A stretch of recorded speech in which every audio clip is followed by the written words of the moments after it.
السلام عليكم ورحمة الله وبركاته. ازيكم يا حبايبي؟ عاملين ايه؟ يا رب تكونوا في احسن صحة واحسن حال.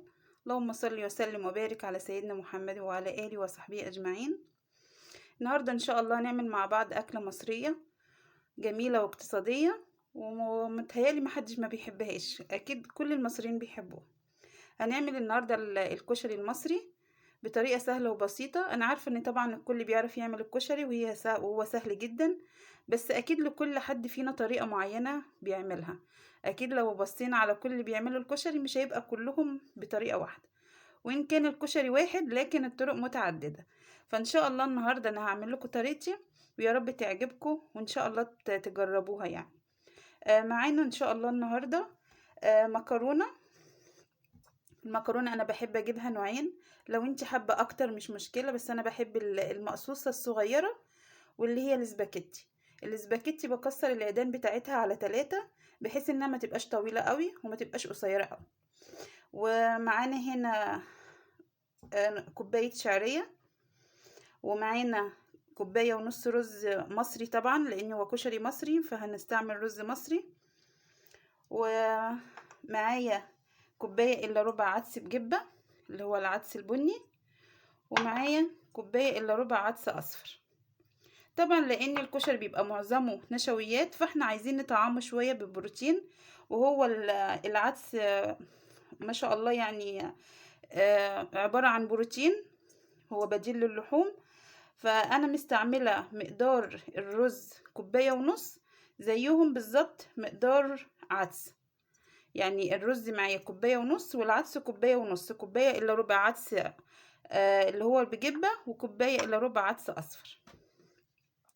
ومعايا هنا طماطم وبصل وتوم وخل، دول اللي هنعمل بيهم التسبيكة بتاعت او الصلصة بتاعت الكشري.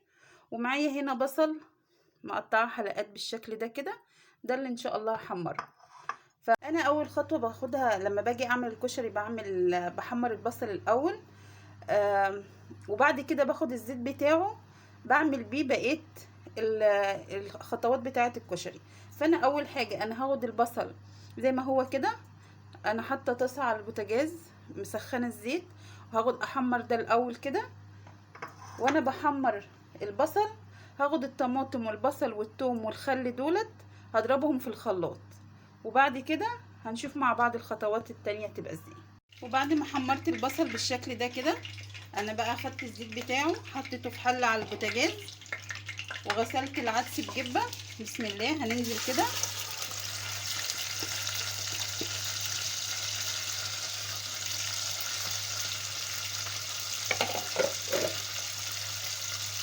وهنشوح ده كده مع الزيت،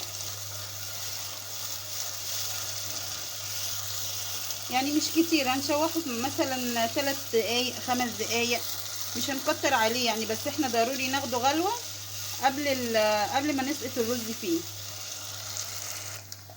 ودلوقتي هزود ده ميه كده. بسم الله.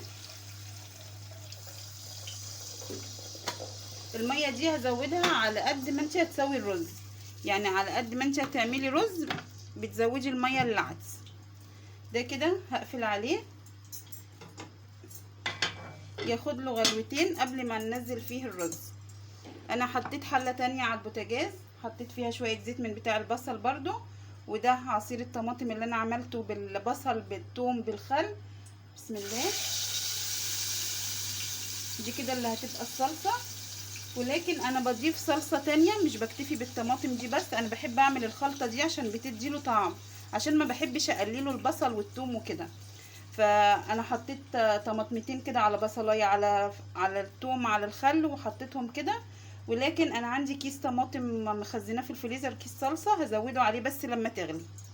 وحاطه على العين التانية الحله فيها الميه للمكرونه بتتسلق، وان شاء الله كده كله هيخلص مع بعض.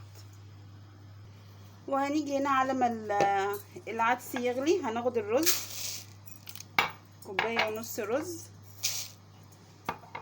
على الكوبايه الا ربع عدس، هاخدهم اغسلهم، واول ما العدس يغلي هنزل الرز ده فيه.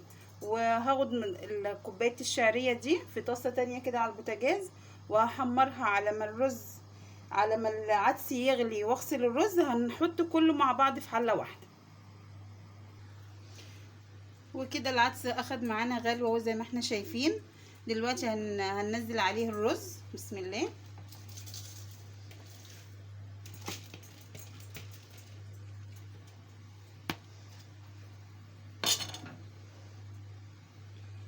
ومعانا كمان الشعريه اللي انا حمرتها، كوبايه الشعريه هننزل عليها كده. بسم الله.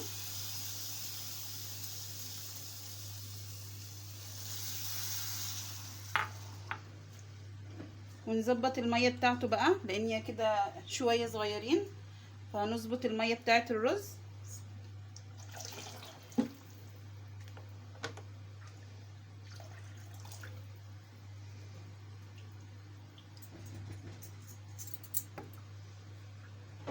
ونظبط الملح بتاعه.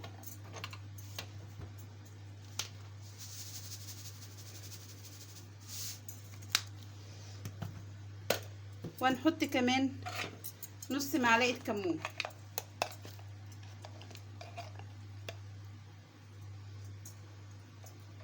وده كده خلاص هنقفل عليه ونسيبه يستوي براحته.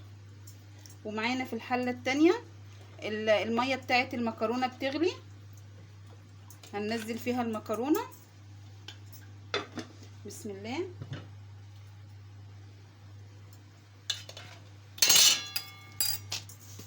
او نحط لها شويه ملح.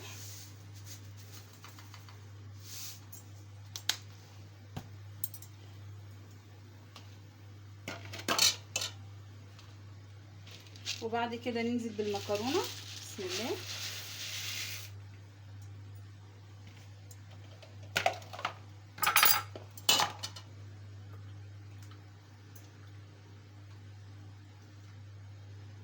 ونسيبها بقى تاخد غلوه كده وتتسلق معانا. ودلوقتي هنزود للطماطم اللي احنا عملناها عصير الطماطم. بسم الله.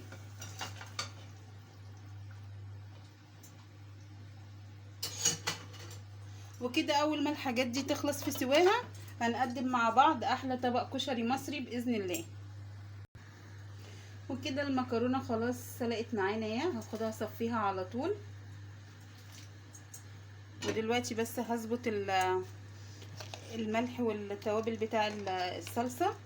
هحط لها نص معلقه كمون، بس دي التوابل اللي انا هحطها لها لاني انا حاطه توم وخل وبصل، فده كله مديها طعم فمش عايزاها تبقى حاميه. وهنحط لها نص معلقه ملح. وكده بس دي تكون خلاص كده خلصت معانا.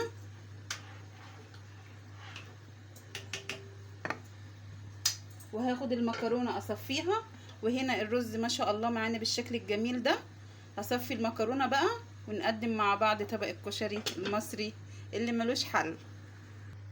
وكده انا شطفت المكرونه وصفيتها. وقبل ما اغرف بقى في تكايه كده، ده شويه زيت من بتاع اللي انا حمرت بيه البصل، نحطه على المكرونه كده ونقلب. بيديها طعم ويديها لمعه وما يخليش المكرونه تلزق مع بعضها. شايفين الجمال بقى كده؟ بس كده خلاص. كده بقى نروح نغرف طبقنا. وكده نكون قدمنا مع بعض اجمل طبق كشري مصري. ودي كده دقه خل بليمون بتوم بكمون.